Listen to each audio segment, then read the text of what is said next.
Deixa-me ver o que essa Carlota anda fazendo de trabalho de pesquisa. Tudo bobagem, tudo bobagem. Só tá aí porque é mulher. Bom dia, querido colega. Bom dia. Tu deve estar bem contente, porque o corredor aí tá florido, cheio de menininha.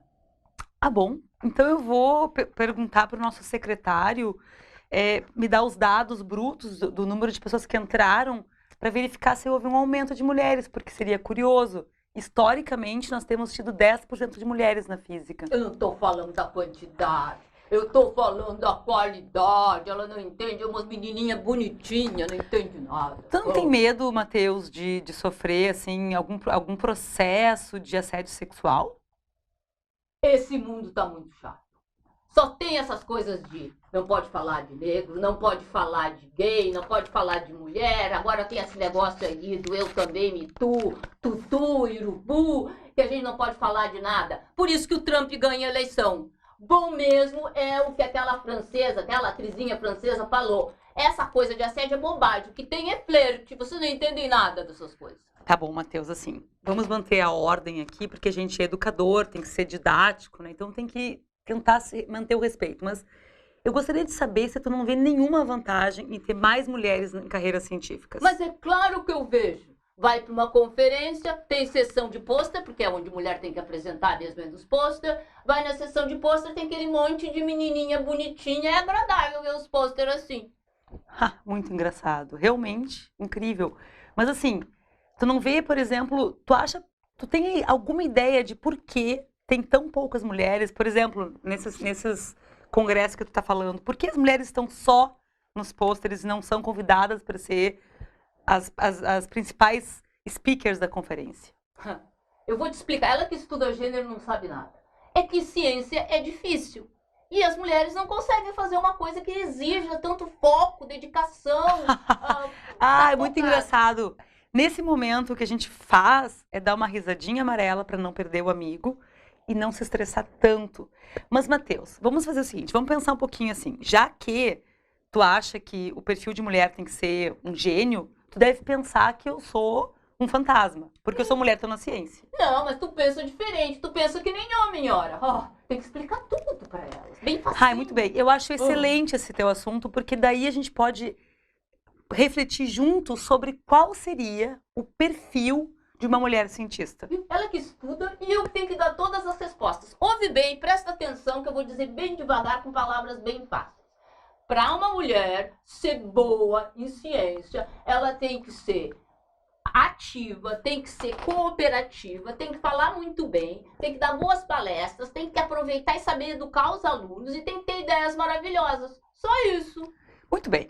Eu acho excelente esse teu conjunto de critérios. Agora vamos olhar a nossa volta e olhar para os nossos colegas, meus colegas e teus colegas. Muitos deles mal conseguem olhar no olho dos alunos. Muito menos eles dão conferências maravilhosas, muito menos eles são ativos, eles não têm nenhum, ou quase nenhum dos critérios que tu está falando, não serve para os homens. Então quer dizer que tem uma lista para mulheres e uma lista para os homens? É claro, eles são diferentes, tudo a gente tem que explicar para ela. Incrível, essas feminazes são fogo.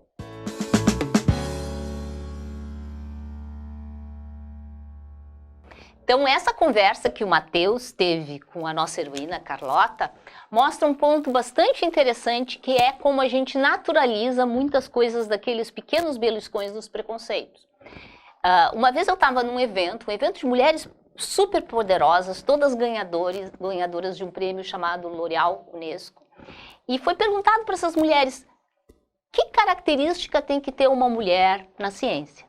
E a resposta foi justamente essa que o Matheus deu, que ela tem que ser super ativa, super falante, super tudo, mas não se exige a mesma coisa dos homens. E as mulheres naturalizavam essa questão.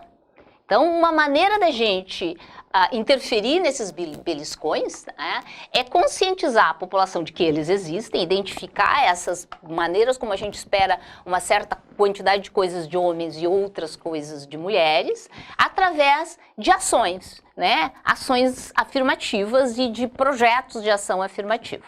No contexto do projeto Meninas da Ciência, que nós vamos comentar daqui a pouco, nós aderimos a uma campanha chamada #EsseMeuProfessor, que demonstra um pouquinho desses beliscões que as meninas recebem dentro da universidade.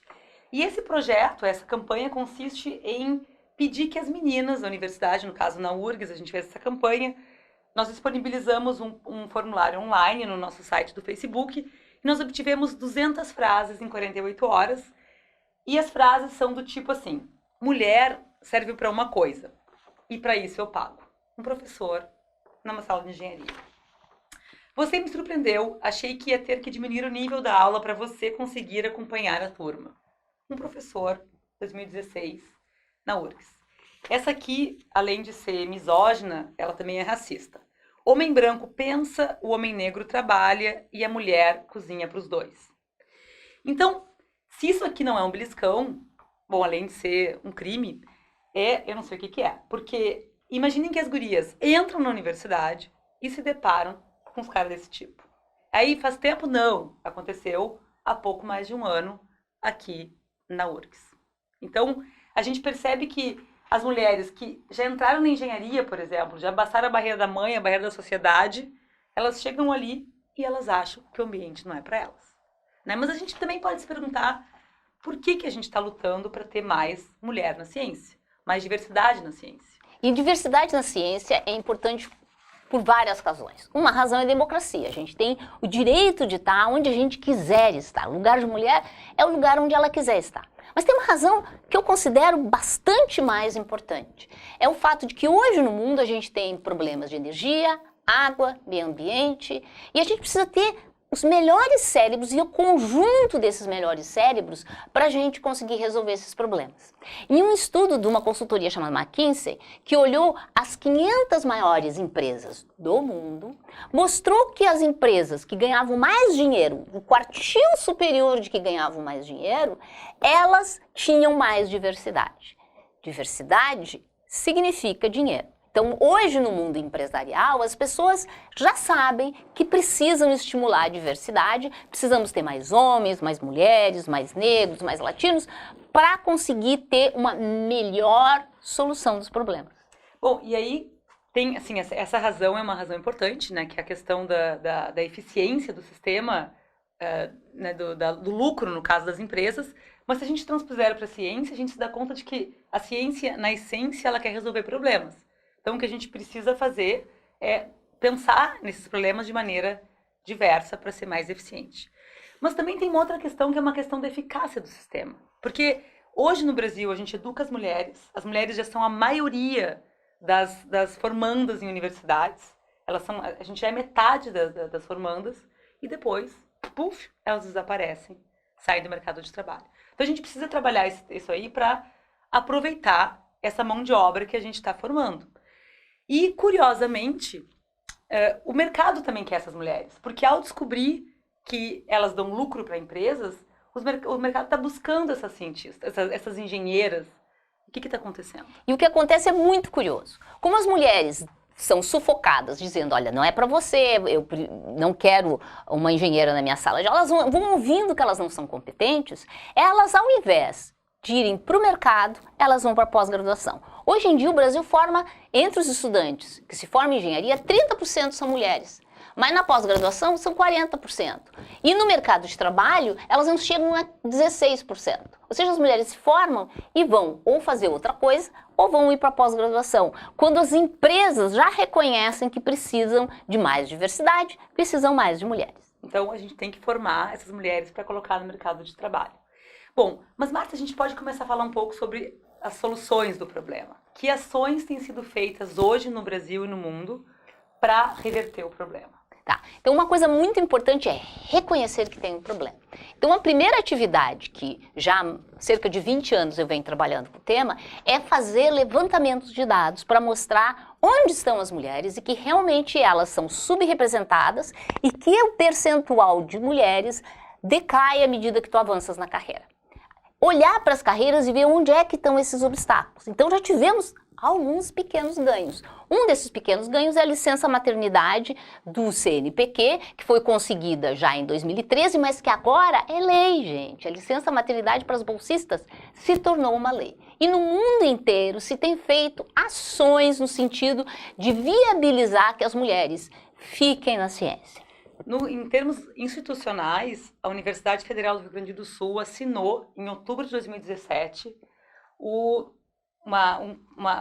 não sei se chama contrato, mas assinou com o He4She, que é uma ação da ONU Mulheres, onde ela se engaja institucionalmente a resolver o problema. Primeiro ela reconhece que o problema existe. Depois ela diz, nós vamos precisar olhar para a nossa universidade e criar observáveis, né? Olhar como é que está o estado da arte em termos de gênero dentro da URGS. Ela também se engaja a tentar resolver o problema e continuar medindo para ver se o problema está resolvido. Então, a gente espera que esse engajamento institucional surta efeito. E entre as várias ações que se tem feito no Meninas da Ciência, uma muito interessante são os vídeos Lugar de Mulher. Isso, então, um dos projetos que surgiu, em 2013 houve um edital que catalisou um monte de ações feministas em áreas exatas no Brasil. Um deles é o projeto que eu coordeno, chamado Meninas na Ciência. E nesse projeto tem várias ações. Uma das ações se chama Lugar de Mulher, onde nós entrevistamos mulheres. O primeiro ano da série foi 2014, foram mulheres com a carreira bem estabelecida. E essas mulheres, assim, já tinham, então, uma geração, tipo, da Márcia, né, Márcia, que são jovens há mais tempo. E essas mulheres, elas tinham, então, a carreira já estava, né, já eram mulheres com carreira bem estabelecida, tanto na academia quanto fora da academia. E nós fomos até elas para entrevistar e perguntar como é que tem sido a vida delas. E a gente vai fazer uma pequena demonstração de como essas mulheres da geração da Márcia enxergam a questão do machismo dentro da academia.